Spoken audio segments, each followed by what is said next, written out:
감사합니다. 오늘도 우리에게 생명을 주시고 새벽을 깨워 예배의 자리로 나아오게 하신 은혜에 감사를 드립니다. 하나님, 우리가 아침마다 주님을 부르며 예배하는 것은 단지 하루의 시작을 열기 위함이 아니라 하나님이 주신 사명을 새롭게 붙들라는 은혜의 부르심인 줄 믿습니다. 하나님 말씀 듣고 기도하는 이 시간을 통해 우리가 다시 그 하나님의 사명을 발견하게 하시고 말씀하시는 하나님 앞에 순종하며 살아갈 수 있는 믿음과 용기를 얻게 하여 주시옵소서. 하나님, 오늘은 우리 교회와 교회의 선교적 사명을 위해서 기도합니다. 하나님이 우리를 교회되게 하신 것은 하나님의 사랑을 우리가 누리며 살아갈 뿐만 아니라 하나님을 알지 못하는 수많은 사람들에게 빛과 소금의 사명을 감당케 하시려는 것임을 압니다. 주님, 우리 교회의 모든 예배와 교제가 세상으로 나아가는 복음의 출발점이 되게 하시고 우리의 흩어짐이 하나님의 마음을 증거하고 전하는 선교가 되게 하여 주시옵소서. 우리 교회가 그저 서로 간의 위로만을 위하여 기능하는 공동체로 남지 않게 하시고 사회의 고통, 이웃의 아픔을 품는 사랑의 방주가 되게 하여 주시옵소서. 내 것을 지키기 위해서 혈안이 되어 있는 세상 속에서 포기하고 내어줄 줄 아는 십자가의 가치를 실천하는 우리가 되게 하여 주시옵소서. 무엇보다 우리 각 사람에게 가장 가까이 맡겨주신 가정 안에서부터 이 선교적 사명을 잘 감당하여 우리의 자녀와 부모, 모든 가족들이 이 자리 예배하는 우리를 통하여 예수님이 누구신지를 경험할 수 있도록 도와주시옵소서.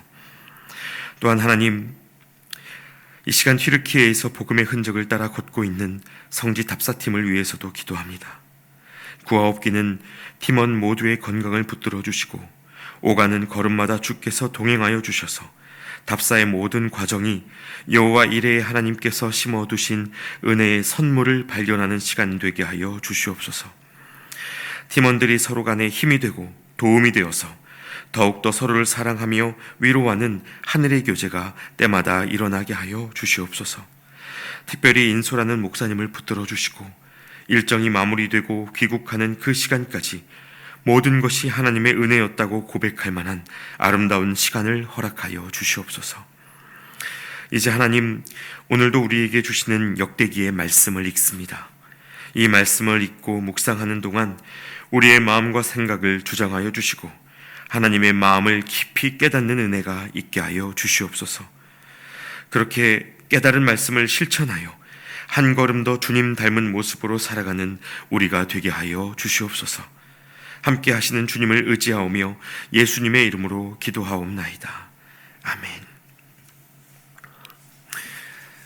이제 오늘 우리에게 주시는 하나님의 말씀 함께 보겠습니다. 하나님의 말씀은 역대하 30장 13절부터 27절까지의 말씀입니다. 역대하 30장 13절부터 27절까지의 말씀을 한 절씩 교독하시고 마지막 구절은 같이 읽겠습니다.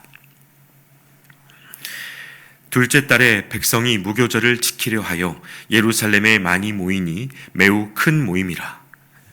무리가 일어나 예루살렘에 있는 제단과 향단들을 모두 제거하여 기드론 시내에 던지고 둘째 달 14째 날에 유월절 양을 잡으니 제사장과 레위 사람이 부끄러워하여 성결하게 하고 번제물을 가지고 여호와의 전에 이르러 규례대로 각각 자기들의 처소에 서고 하나님의 사람 모세의 율법을 따라 제사장들이 레위 사람의 손에서 피를 받아 뿌리니라.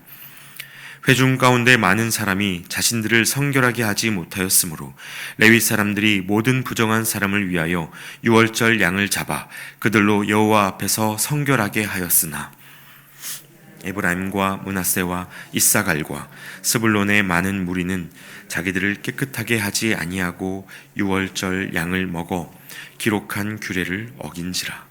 히스기야가 그들을 위하여 기도하여 이르되 선하신 여호와여 사하옵소서. 결심하고 하나님 곧 그의 조상들의 하나님 여호와를 구하는 사람은 누구든지 비록 성소의 결례대로 스스로 깨끗하게 못하였을지라도 사하옵소서 하였더니 여호와께서 히스기야의 기도를 들으시고 백성을 고치셨더라. 예루살렘에 모인 이스라엘 자손이 크게 즐거워하며 7일 동안 무교절을 지켰고 레위 사람들과 제사장들은 날마다 여호와를 칭송하며 큰 소리 나는 악기를 올려 여호와를 찬양하였으며 히스기야는 여호와를 섬기는 일에 능숙한 모든 레위 사람들을 위로하였더라. 이와 같이 절기 7일 동안에 무리가 먹으며 화목제를 드리고 그의 조상들의 하나님 여호와께 감사하였더라. 온 회중이 다시 7일을 지키기로 결의하고 이에 또 7일을 즐겁게 지켰더라. 수송아지 1000마리와 양 7000마리를 회중에게 주었고 방백들은 수송아지 1000마리와 양 10,000마리를 회중에게 주었으며 자신들을 성결하게 한 제사장들도 많았더라. 유다 온 회중과 제사장들과 레위 사람들과 이스라엘에서 온 모든 회중과 이스라엘 땅에서 나온 나그네들과 유다에 사는 나그네들이 다 즐거워하였으므로 예루살렘에 큰 기쁨이 있었으니 이스라엘 왕 다윗의 아들 솔로몬 때로부터 이러한 기쁨이 예루살렘에 없었더라. 함께 봅니다. 그때의 제사장들과 레위 사람들이 일어나서 백성을 위하여 축복하였으니 그 소리가 하늘에 들리고 그 기도가 여호와의 거룩한 처소 하늘에 이르렀더라. 아멘. 할렐루야. 여러분 반갑습니다. 오늘도 함께 예배할 수 있는 것이 우리의 힘이고 능력임을 고백합니다. 이 시간 함께 말씀 보고 기도하실 때 우리 곁에 같이 계시는 그 주님을 만나는 은혜가 저와 여러분 모두에게 있으시기를 소망합니다. 여러분, 이스라엘 백성들이 애굽에서 종노릇하던 시절을 끝내고 나왔을 때 그들에게는 하나님의 기적으로 살 길이 열렸다는 감사의 고백은 갖고 있었지만 그래서 이제 앞으로 어떻게 살아가야 할지에 대해서는 아무런 기준을 갖고 있지 못했습니다. 모세라는 한 사람의 리더를 따라서 구름 기둥과 불 기둥이 움직이는 대로 걸어가고는 있지만 지금 어디로 어떻게 가고 있는 것인지 분명한 것이 하나도 없었기 때문에 출애굽 당시 이스라엘 백성들의 마음은 언제나 불안과 무질서로 가득했을 겁니다. 그래서 이들이 길을 나선 지 3개월쯤이 되었을 때 시내산에서 하나님이 모세를 부르시죠. 그리고 처음으로 율법이란 걸 주셨습니다. 너희들 마음대로 살지 말고 이 율법을 기억하고 지키면서 살아라. 그렇게 내가 누구인지를 기억해라. 이런 제안이자 명령을 주신 겁니다. 그래서 여러분, 이 율법이 우리에게는 삶을 올가매는 틀이고 어려운 기준으로 느껴질 수 있지만 당시 이스라엘 사람들에게는 이것이 없어서는 안 되는 삶의 보호막이자 그들이 함께 살아가기 위한 최소한의 기준이기도 했습니다. 그리고 하나님이 주신 이 율법들 중에서도 이스라엘이 특별하게 마음을 쏟고 지켜야 할 계명들이 있었는데요. 바로 예배와 절기에 대한 것이었습니다. 이것은 율법을 주신 분이 누구인지, 그리고 애굽에서 이 백성을 건져내신 분이 누구인지를 기억하게 하는 규례라는 차원에서 다른 어떤 것보다도 중요하게 다루어져야 했고, 실제로 이것이 이스라엘 백성들의 생명을 좌지우지하는 결정적인 신앙 행동이 되었습니다. 그래서 여러분, 지금까지도 이스라엘은 최소한 1년에 3번 절기를 지키기 위해서 모이고 그 예식을 통해서 하나님 앞에 구별된 자신들의 정체성을 자부하고 살아갑니다. 실제로 우리에게도 하나님을 섬기는 사람들을 어떻게 구별할 수 있는가 누가 묻는다면 일단은 이렇게 눈에 보이는 형태의 조건들을 떠올리게 되죠. 주일에 교회 가서 예배를 드리는가, 말씀 읽고 기도하고 헌금하는 이 보통의 과정에 동참하고 있는가, 이런 율법적 삶의 근거에서 그 사람의 신앙을 분별하는 것이 어느 정도 보편적입니다. 비록 율법과 절기가 형식적인 틀에 불과하지만 그것을 잘 지키는 모양이 신앙의 내용을 만들어가는 데에 중요한 요소가 된다는 것만큼은 분명하다는 것입니다. 이 때문에 오늘 본문 속에서 히스기야는 자신이 왕으로서 신앙개혁을 이루면서 반드시 회복해야 될 것으로 이 유월절 절기를 생각하고 있었습니다. 그래서 어제 본문으로 보신 것처럼 남유다의 모든 백성들과 심지어 북이스라엘의 사람들까지 다 모아서 예배를 드리기 위해서 준비를 하죠. 그리고 오늘 말씀에서는 드디어 수많은 사람들이 예루살렘에 모여 유월절에 양을 잡고 무교절을 지키기 시작했습니다. 여러분, 이때 유월절은 첫째 달 14일 하루를 가리키고 무교절은 그 이후 15일부터 21일까지 7일 동안 무교병을 먹는 기간을 말하는데, 통상적으로 유월절과 무교절을 연결된 하나의 절기로 부르곤 합니다. 그러나 여러분, 그 의미를 깊이 살펴보면 유월절과 무교절은 각기 다른 신학적 의미를 갖고 있습니다. 간단히 설명드리자면요, 유월절은 여러분 잘 아시는 것처럼 애굽에서 노예 생활을 하던 백성들을 이끌어내시기 위해 하나님이 주셨던 10가지 재앙 중 마지막 재앙, 즉 장자의 죽음으로부터 건짐받은 은혜를 기억하기 위한 절기입니다. 그리고 무교절은 누룩을 넣지 않은 납작한 빵을 일주일간 만들어 먹으면서 애굽에서 급하게 탈출해야 했던 출애굽 상황을 기념하고 재현하는 절기입니다. 여기에서 누룩은 빵을 부풀리고 부드럽게 만드는 역할을 하는 재료인데, 이걸 넣지 않으면요, 그만큼 빵이 딱딱하고 맛이 없어지죠. 다만 이 누룩을 발효시키는 데에는 48시간이 걸리기 때문에 그 시간을 빼고 나면 무교병은 그만큼 빠르게 만들어낼 수 있다는 장점이 있습니다. 그러니까 하나님이 성경에서 누룩 없는 빵을 먹으라고 하셨던 것은 거품처럼 부풀려진 종교 행위, 그 위선적인 행동을 버리고 하나님이 이끄시는 걸음을 즉각적으로 걸어가라는 권면인 것입니다. 그래서 예루살렘에 모인 사람들이 이 무교절 절기를 본격적으로 시작하기 전에 무엇을 합니까? 14절 말씀에 보시면 예루살렘의 우상 제단과 향단을 모두 제거하여 기드론 시내에 버리는 일을 먼저 합니다. 그리고 나서야 유월절 양을 잡습니다.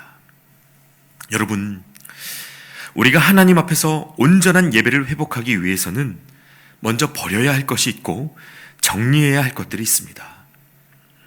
누룩처럼 우리 안에 부풀려진 것이 무엇인지, 하나님 아닌 것들이 예배의 대상이 되어 있지는 않은지 살피고 그것들을 정직하게 끊어내기 위한 결단이 필요합니다. 그리고 이렇게 하려면 우리가 가장 먼저 버려야 할 것이 있는데, 내가 예배하고 있는 것, 내가 하나님께 부름받았다는 사실이 우리가 내세울 만한 어떤 자격이 될 수 있다는 생각부터 벗어내야 합니다. 예배로의 부름이 우리의 자격이 아니라 철저히 하나님의 은혜라는 사실을 기억해야 한다는 말입니다. 여러분, 유월절의 역사를 생각해 볼 때 이스라엘이 출애굽을 위해서 스스로 감당한 일이 있습니까? 문설주의 어린 양의 피를 바르는 것, 그 믿음의 행동 외에 출애굽을 위해서 어떤 능력도 이스라엘이 스스로 발휘한 적이 없었습니다.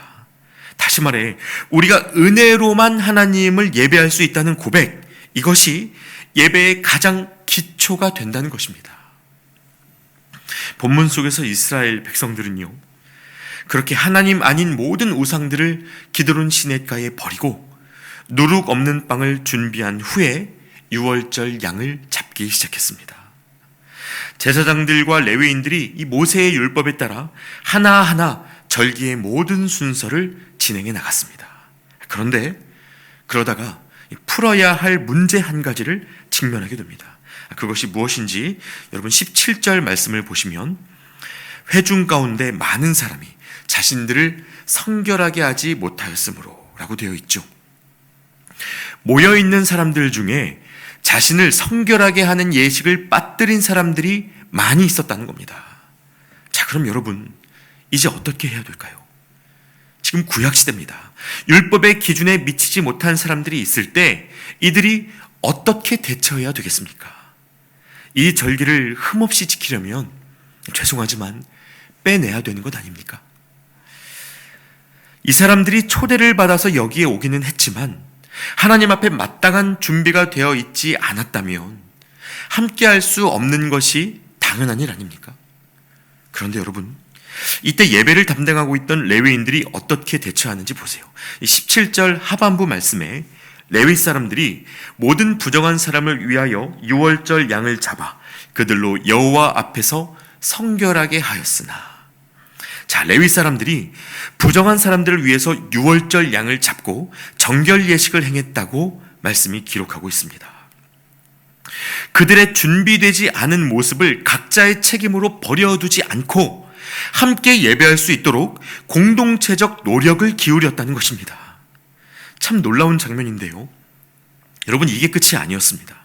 이어지는 말씀에 보시면 레위인들이 부정한 사람들을 위해서 성결 예식을 행했음에도 불구하고 이 예식에 참여하지 않고 유월절 양을 그냥 먹어버린 사람들이 있었다는 것을 알게 됐습니다. 대체 그 사람들이 누구였는지 여러분 18절 말씀을 다시 한번 보시겠습니다.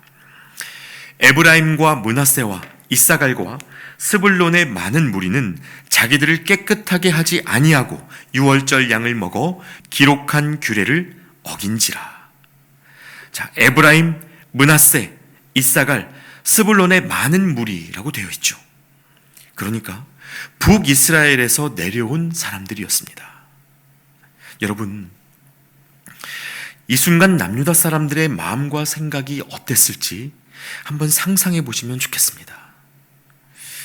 히스기야 왕이 이들과 함께 예배하기 위해서 굳이 유월절 절기를 한 달이나 늦추었고 부정한 모습으로 와서 앉아있는 이 사람들을 위해서 레위인들을 보내 따로 성결 예식을 갖게 했습니다. 전통적인 율법을 깨뜨려가면서 할 수 있는 한 모든 것을 배려하고 도운 겁니다. 그런데 이들은 어떻게 했습니까? 사실상 남유다의 모든 노력을 외면하고 유월절 양을 그냥 먹어버렸습니다. 여러분, 이 정도면요, 선을 넘은 겁니다. 이제 이 사람들과 함께 하나님 앞에 설 수 있는 방법이 사라졌다고 해도 과언이 아닙니다. 그러나 여러분, 이때 히스기야 왕이 어떤 행동을 하는지 18절의 뒷부분 말씀을 제가 다시 한번 끝까지 읽어드리겠습니다. 히스기야가 그들을 위하여 기도하여 이르되 선하신 여호와여 사하옵소서. 결심하고 하나님 곧 그의 조상들의 하나님 여호와를 구하는 사람은 누구든지 비록 성소의 결례대로 스스로 깨끗하게 못하였을지라도 사하옵소서 하였더니, 여러분, 히스기야가 이들의 용서를 위해서 하나님께 중보하며 기도하는 모습을 보입니다. 율법에 의하면 절대로 함께 예배할 수 없죠. 좋은 마음으로 여기까지 모이기는 했지만 정해진 규례를 끝까지 지키지 않았기 때문에 이들의 예배를 인정해 주기가 사실 어렵습니다. 그런데 여러분, 이 히스기야의 기도에 하나님이 어떻게 응답하셨는지 아십니까? 놀랍게도 하나님이 이 히스기야의 기도를 들어주셨습니다. 성결 예식 없이 유월절 양을 먹어서 규례를 어긴 이들의 예배를 하나님이 용납해 주셨다는 것입니다. 여러분, 오늘 이 말씀 속 예배의 과정을 잘 들여다보시면 좋겠습니다. 율법을 주신 하나님의 본심이 무엇인지 깊이 살펴보실 수 있으면 좋겠습니다. 유월절 절기를 회복하고 하나님 앞에 다시 예배하기 위해서 중요한 게 무엇입니까? 율법을 이해하고 그대로 다 지켜 행하는 것입니까? 예, 물론 그것이 중요합니다. 히스기야가 모세의 율법을 공부하고 잘 이해해서 하나님 앞에 순전한 예배를 드리기 위해서 많은 애를 썼습니다. 원칙상 흠없는 예배를 드리려고 나름 최선을 다했습니다. 그러나 여러분, 이 원칙이 잘 지켜지면 끝인 걸까요? 그것으로 예배가 완성되겠습니까? 아닙니다. 여러분, 하나님이 예배를 위하여 율법을 주실 때에는 그 율법 자체를 위해서 주신 것이 아니라 우리가 하나님 앞에 설 때 갖추어야 할 태도를 만들어 주시기 위해서 그 율법을 허락하신 것입니다. 그 율법을 기억하고 지키는 과정을 통하여 우리의 모습을 정돈하고 하나님 앞에 설 수 있는 마음의 중심을 만드시려는 것입니다. 그리고 여기에는 명확한 목표가 있는데요, 바로 하나님을 사랑하는 것입니다. 하나님이 우리를 얼마나 사랑하는 분이신지를 알고 우리 또한 그분을 사랑하게 되는 것이 율법의 궁극적인 목표입니다. 다시 말해, 하나님은 우리를 사랑할 줄 아는 존재로 빚어가시기 위해 율법을 주신 것입니다. 여러분, 그래서 예수님이 이 땅에 오셨을 때 정결한 것과 부정한 것을 구별하는 구약의 율법에 대해서 새로운 기준을 제시하셨죠. 예를 들어 여러분, 마가복음 7장에서 예수님과 제자들이 밥 먹기 전에 손을 씻어야 한다는 이 장로들의 전통을 지키지 않고 떡을 먹자 그 모습을 지켜보던 바리새인들이 와서 시비를 건 일이 있었습니다.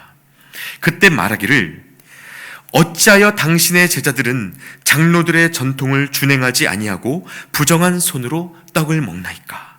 이렇게 질문하면서 부정한 손으로 떡을 먹었다는 사실을 지적했습니다. 그러자 그때 주님이 이렇게 대답하시죠.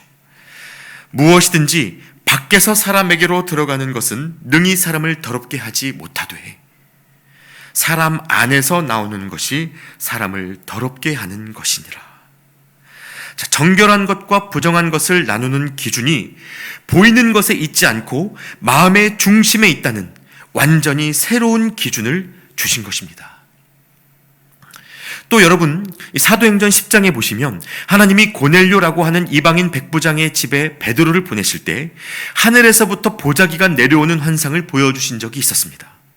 그 보자기 안에는 율법이 부정하다고 명시해 놓은 각종 짐승들이 세트로 들어 있었는데요, 하나님이 베드로에게 그 짐승들을 잡아 먹으라고 하시니까 이 부정한 음식을 내가 먹을 수 없나이다.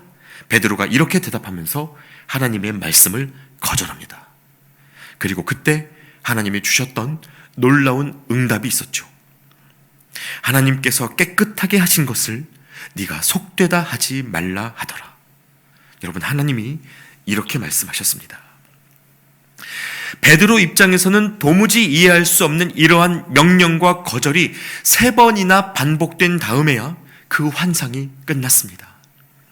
여러분, 주님의 이러한 명령이 무엇을 뜻하는지 베드로는 몰랐겠지만 오늘의 우리는 알고 있습니다.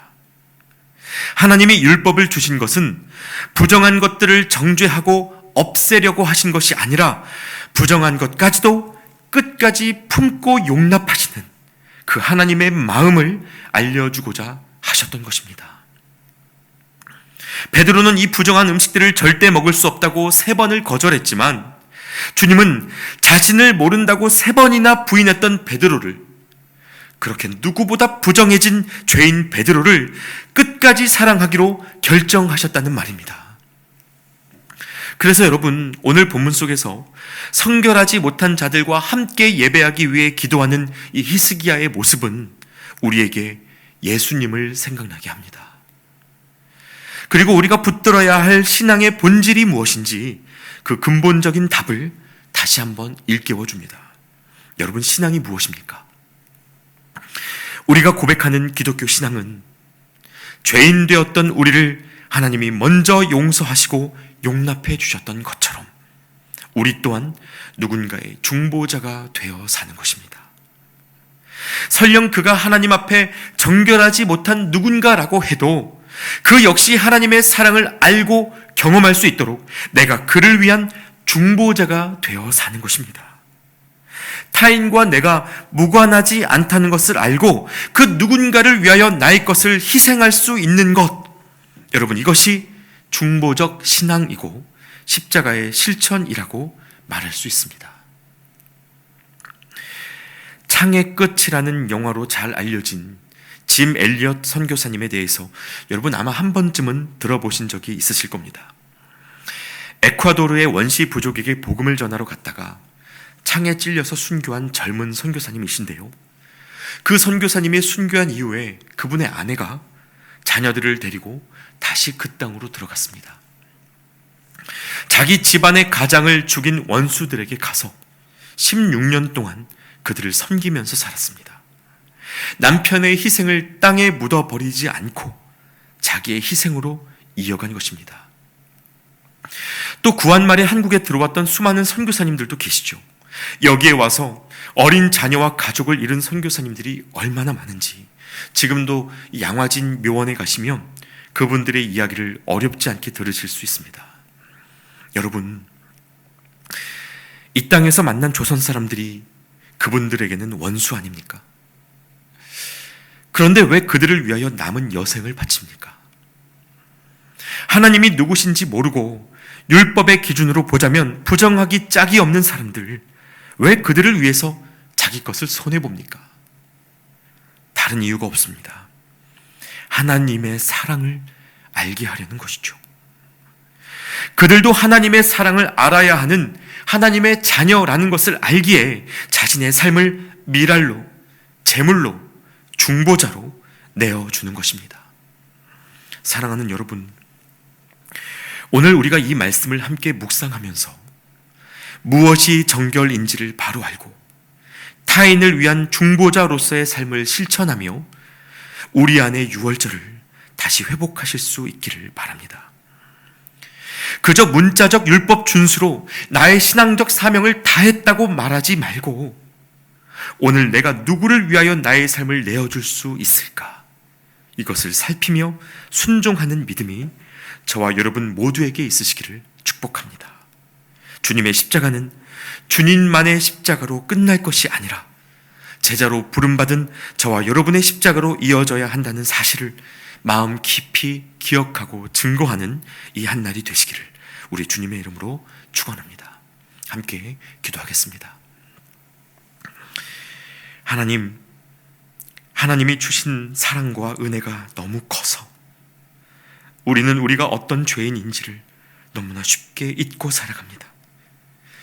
아무런 자격 없는 우리를 의롭다 하신 하나님의 용서 아래에 있으면서도 우리는 타인을 향하여 율법의 원칙을 들이댈 뿐 도무지 용서할 줄 모르고 사랑할 줄 모릅니다. 주님, 우리를 불쌍히 여겨주시고 새롭게 하여 주시옵소서. 준비되지 않은 자, 성결하지 못한 자를 위하여 기꺼이 중보자가 되었던 히스기야처럼 우리도 누군가를 위해 나의 삶을 내어주며 제물되어 살아가는 삶의 영광을 증거할 수 있도록 도와주시옵소서. 오늘도 우리를 위하여 십자가에 오르시고 내가 너를 사랑한다 말씀해 주시는 예수 그리스도의 이름으로 기도하옵나이다. 아멘. 계속해서 함께 기도하시겠습니다.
주